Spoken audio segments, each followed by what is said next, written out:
Welcome to today's video on procrastination and how to stop it. Procrastination is something we've all struggled with at some point in our lives. Whether it's delaying a work project, putting off studying for an exam, or even avoiding household chores, procrastination can have a significant impact on our productivity and mental well-being.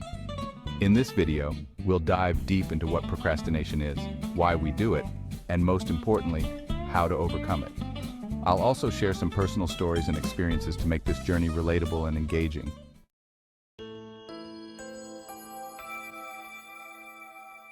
Procrastination is the act of delaying or postponing tasks or actions, often unnecessarily. It's not just about poor time management, it's a complex psychological behavior influenced by various factors such as fear of failure, perfectionism, lack of motivation, and even deeper emotional issues.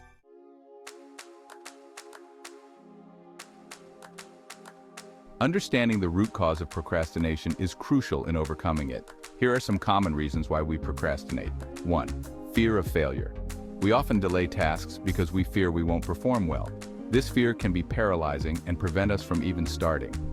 2. Perfectionism. The desire to do something perfectly can lead to putting off tasks until we feel ready or able to meet our high standards. 3. Lack of motivation. Sometimes we simply lack the motivation or interest in the task at hand, leading us to delay it indefinitely. 4. Overwhelm. When a task feels too big or complicated, we can become overwhelmed and avoid starting it altogether.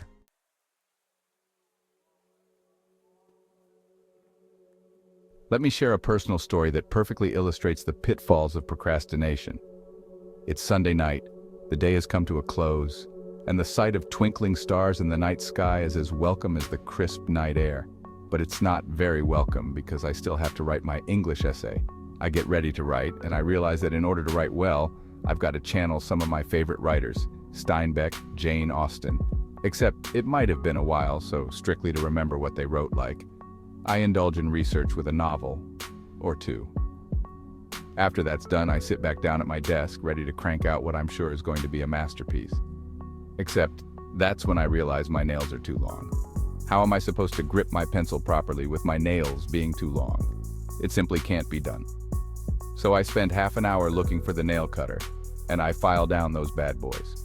After every nail on my body has been trimmed, buffed, and polished, I get right back on task. And that's when it hits me. I haven't worked out yet today, or this past year, but somehow that didn't seem relevant until right this moment.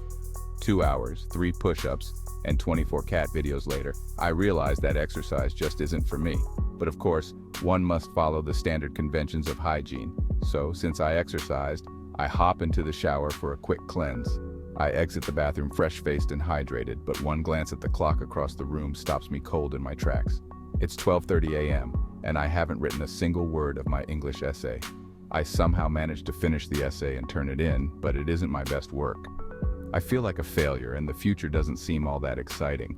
The question, what's next, generates only a dreadful sense of gloom because I know what's next. The same cycle of emotions I went through while writing that essay.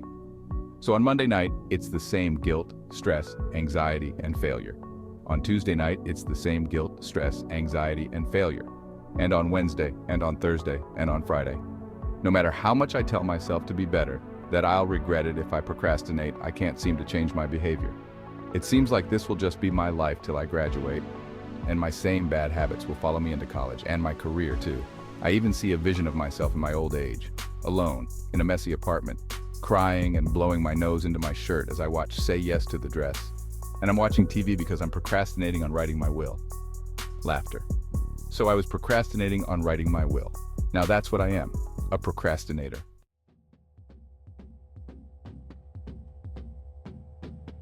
Our brains play a significant role in procrastination.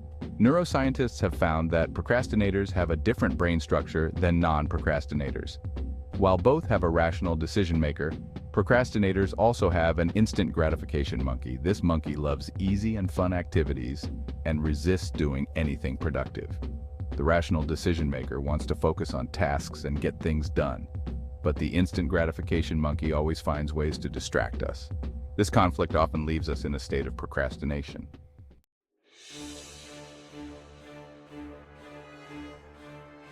The panic monster is the procrastinator's savior, albeit a stressful one. This monster awakens as deadlines loom, scaring the instant gratification monkey away and allowing the rational decision-maker to take control. This last-minute rush explains why procrastinators can suddenly become extremely productive under pressure.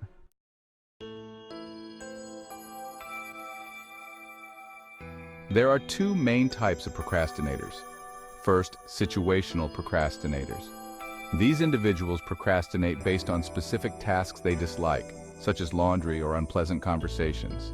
And then, we have chronic procrastinators. These individuals struggle with finishing any task at all, often due to high impulsivity and a lack of self-discipline.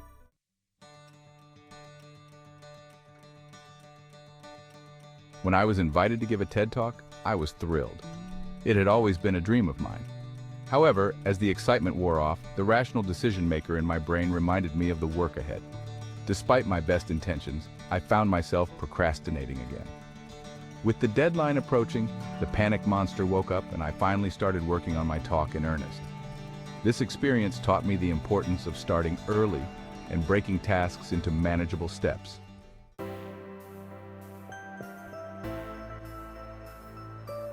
Overcoming procrastination.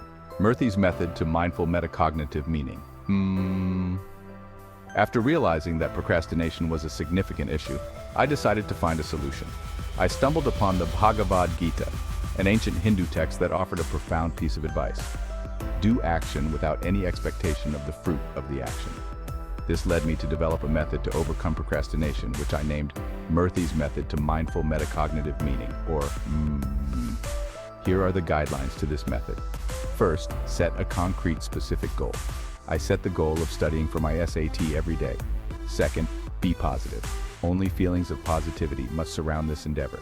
Propagate positive thoughts and push off negative ones. Third, acknowledge and reflect on feelings. At the end of the day, acknowledge either a feeling of satisfaction upon making an effort towards your goal, or feelings of guilt and anxiety if you fail. Self-reflection is key to the entire process. Fourth, feel grateful. Take some time out of your day to feel grateful for the ability to pursue your goals. Viewing work as a service to something greater can also help. And finally, keep a reflection journal. Record your general emotional state as you go through this transformative journey. By following these 5 guidelines, I was able to reduce stress and anxiety and increase satisfaction and happiness. This method rewired my approach to work, allowing me to handle stress in a way that promoted joy, positivity, self-acceptance, and gratitude.